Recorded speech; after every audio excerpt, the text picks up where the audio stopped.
We met them one by one. The reasons why Chamba is so cocksure that he can clean up the Congo mess. His white mercenaries. They're the world's last soldiers of fortune, outdated relics of the past. They're outcasts from the modern world, which expelled them, or from which they fled. On the lam from an infamous past, pursuing a restless present, a burnt-out adventure, a dead fate. They're all ex-something, ex-ante guerrilla fighters from French Algeria, British Malaysia, Borneo, or Kenya, ex-SS officers from Germany, ex-CIA pilots from Cuba, ex-farmers from Kenya, ex-residents of the Sudan, Egypt, Tanganyika, ex-students from South Africa and southern Rhodesia. Some follow a macabre ideal of glory and adventure. Some believe they're fighting a last-ditch battle against communism. Some are known as les affreux, the horrors, who just love war. 2 days ago, 15 of them tore Kisaka from the grasp of over 400 rebels. Tomorrow, 40 of them will try what the entire Congolese army couldn't achieve, the conquest of Burundi. Alors, si j'ai bien compris, le 54 arrivera à Burundi avec le Tigny, s'il rafie aux marches, hein? Eh bien, moi, je vais contrôler les hommes et les bagnoles. Moi, je m'en vais avec le 52 et je vous rejoindrai à Burundi le 24. Faites gaffe aux noirs et surtout, n'oubliez pas les prisonniers. Salope. Des renseignements. Une fois Burundi tombé, nous attaquerons immédiatement Beaufalais. Beaufalais, pas de problème, 300-400 noirs, tous drogués. Merde! Et bien entendu, les gars, sans rouquiller, sans baiser, sans bouffer.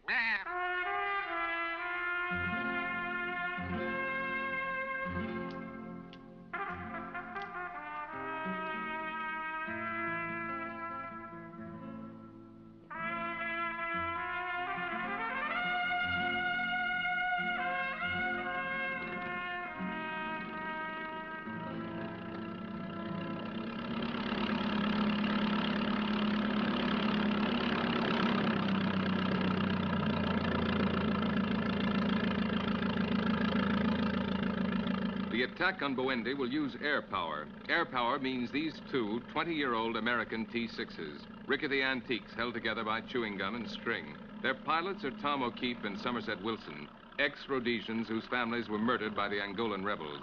They've rented their planes and themselves to Chamba for $500 a month and a life insurance policy. So far, they haven't been paid, and they haven't found an insurance company to underwrite the policy, but still they fly, with limping motors over rebel-infested jungles for free. The day as they left, they signed the required forms in their usual way. Destination, hell. Reason for flight, personal business.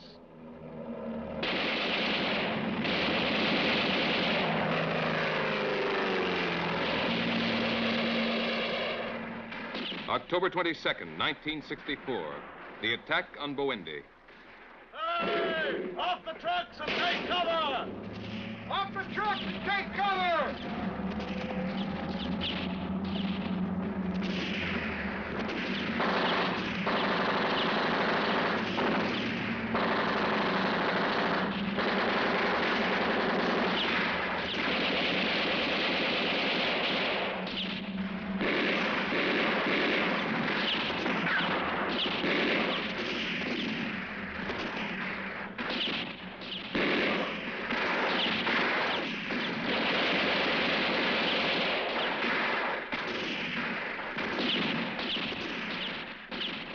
Better get down from there, gunner!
Hold your fire!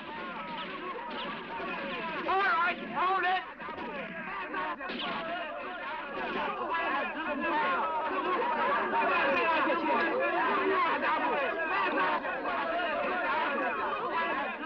For 3 months, these nuns and priests lived in a nightmare of fear. The rebels have been taught to strike at the white man through his God, the God of the white skin, the God responsible for the unending arrogance of his worshippers.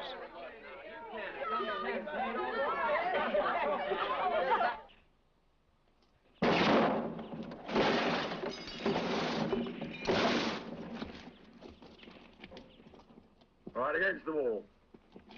Hands up there. Over here. Right, let's see them. What are you, milady?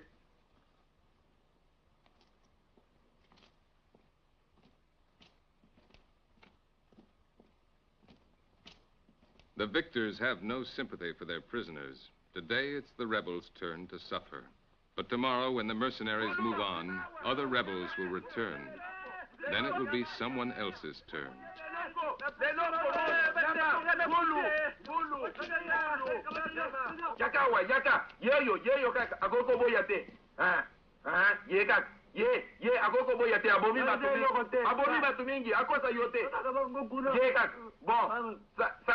Allez, bongisa mutu na yo. Bongisa mutu. Bona ye. Bona ye kaka. Ye mutu mabe abomi bato mingi. Ye kaka. Ye.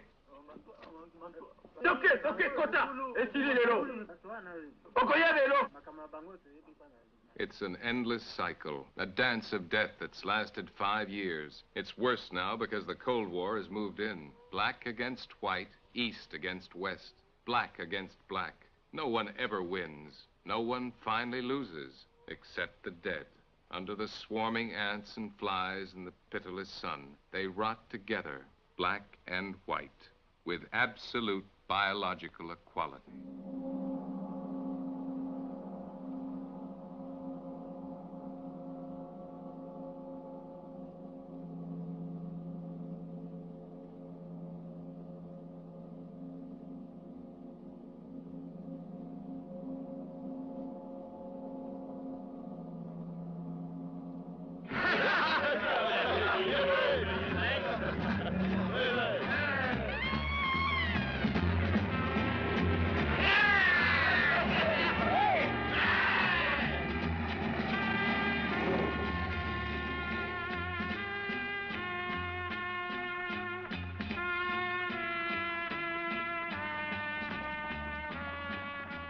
But, at least for the moment, to the winners go the spoils. At Burundi, the mercenaries discovered a rebel government strongbox. When they blew it open with a bazooka, they found 50 million Congolese francs. This fortune was not saved to finance the revolution. It was to finance Plan OK, according to which 3,000 rebel troops were to invade the USA. America is saved.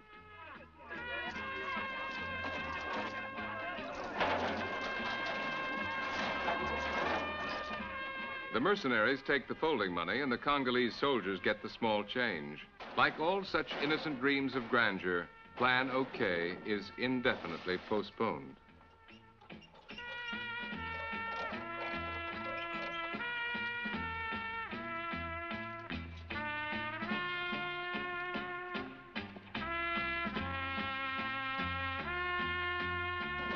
Meanwhile, in reality, the soldiers get drunk over a victory as worthless as their plunder. Guests at a banquet where they get only the crumbs.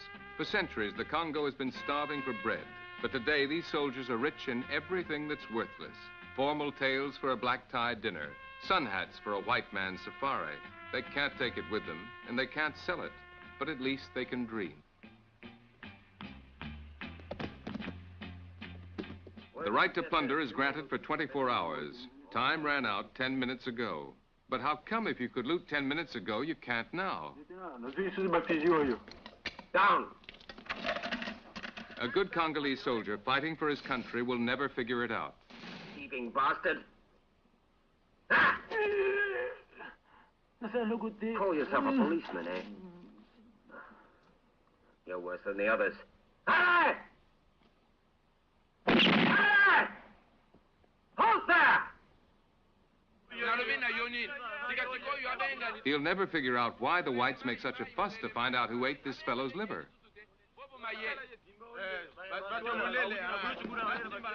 Or why you need a court to sentence this rebel who burned alive 27 children trapped in their school. Or why they've arrested those soldiers who raped those rebel bitches in their prison cells.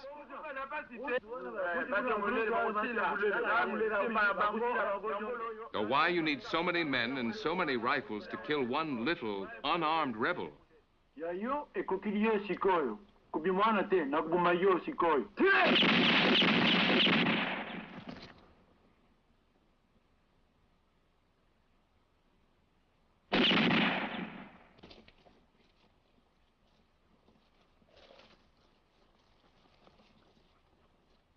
When you need only one shot to kill one so much bigger and stronger.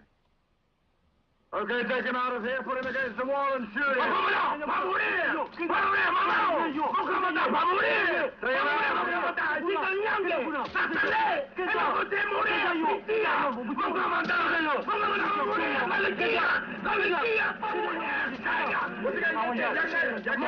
Este absolut pecadista ici nominé par cette fille Espiritu Santi.